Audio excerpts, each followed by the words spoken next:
In my case, it's one of the cheapest one.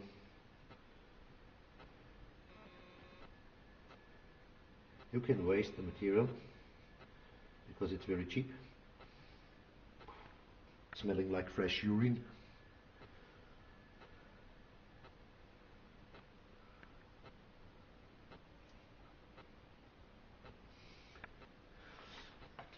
Of course, you have to make it on both sides, but if you turn the coil, please make it very slowly and without any shocking and without any shaking, of course, because it's the problem.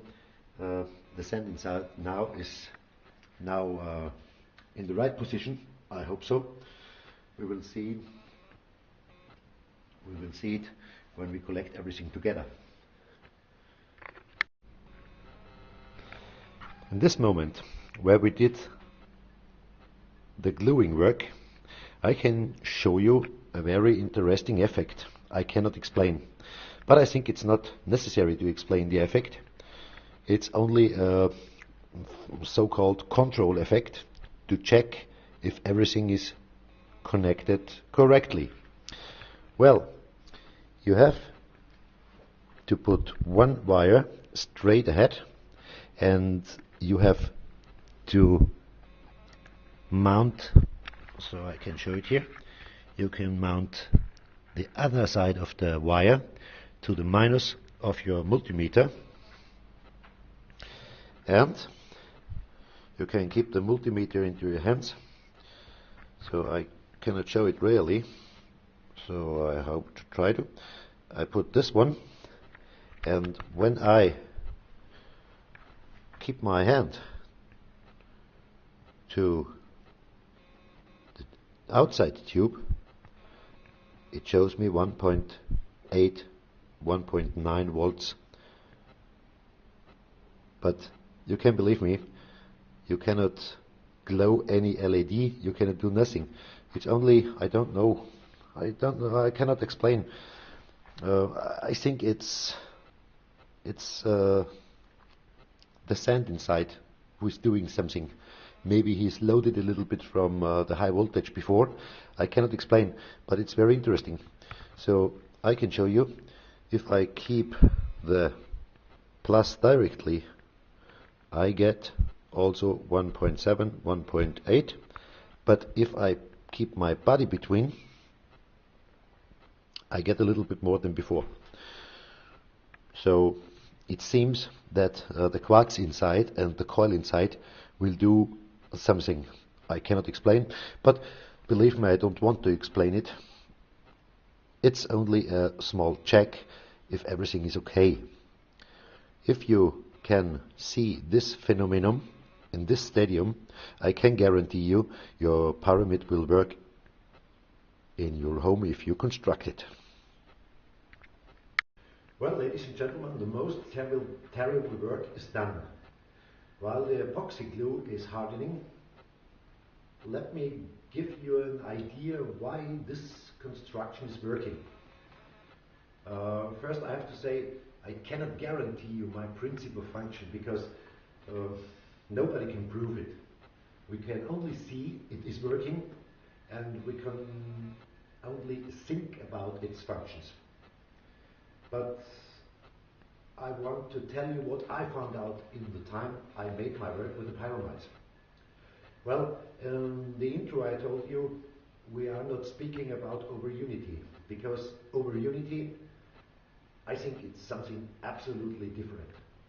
What we are doing is a mix, I think, between the magnetic field of the Earth, some kind of frequency inside our Earth, and the major important thing, you will see it on the end and on the demonstration of the pyramid, the so-called, I don't know all the names in English, but there are some water lines behind the ground where the water is flowing.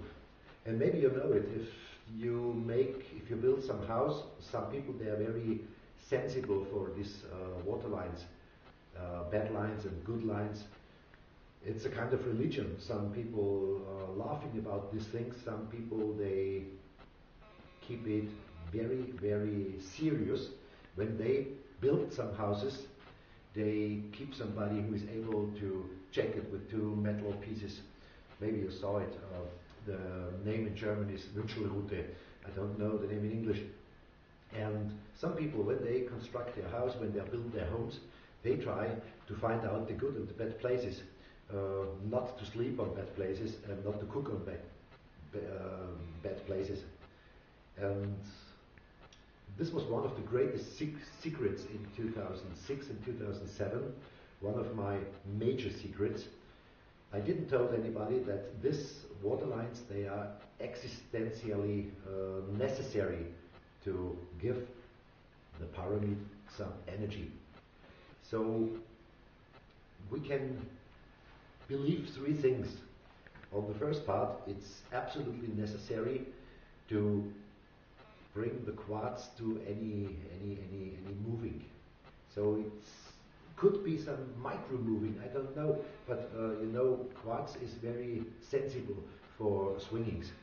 And if we have the quartz inside proper installed, so it's absolutely possible to speed this quartz inside the tube. I cannot explain it really. I tried it with metal tubes, I tried it with plastic tubes. It doesn't work. It will work only with copper, and it will only work with quartz inside. So there may be a possibility between these materials, so they react. I tried it without insulation, so I made some coils without plastic insulation. I made some coils with textile insulation. Without insulation there is no work, absolutely no work. With insulation it doesn't depend on if it's plastic or if it's textile, if it's black hard oil like bitumen. It doesn't depend. There is no more, no less energy producing.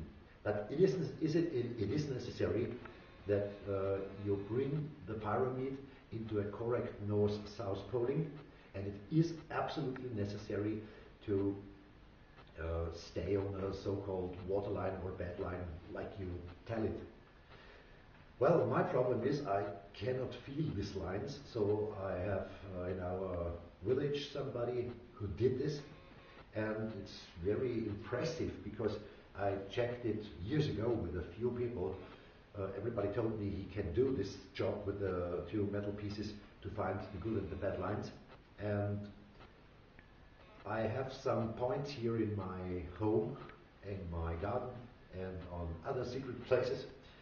I did more tests with different people, and I marked the places, but I marked them in a kind you cannot see it.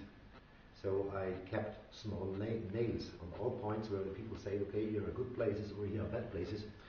I pointed some small nails with 80 millimeters, and I pushed them absolutely into the earth so nobody can see it on the lawn, for example. 2 weeks later, I invited the next one. It was a very old man. He's able to do this. He makes it here in the whole district for all people who are believing on this technology. And he did the job again. And it's unbelievable. He wasn't able to see the nails, but he found absolutely the same spots as some people weeks before. So for me, it's a proof that all the discussions about good and bad lines under the earth, they are not a joke and not a bad nightmare from some medias. And the third and most important proof is, you will see it in the outside demonstration. On these places you get energy without end, and that's the incredible thing. Well, let me say true, I knew this years before, but at 2006, 2007, I was very scared about all the people, thousands of people. Everybody wanted to be my friend. Everybody wanted to have some information. I had telephone calls from the Philippines.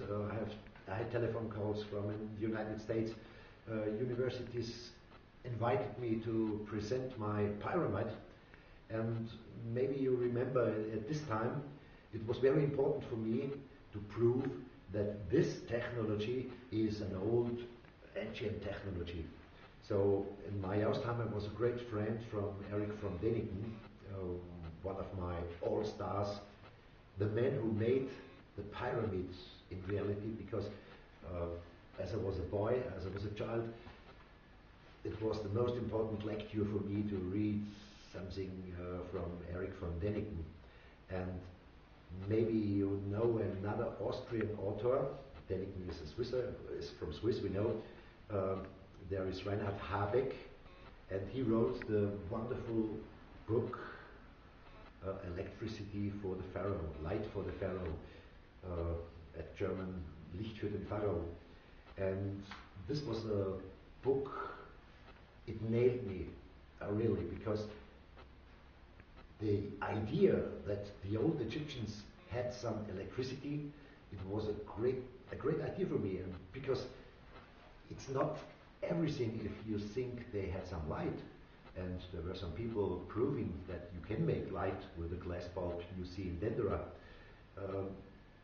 The idea was, if they can construct pyramids, if they can produce energy from pyramids, what did they do with the energy at this time?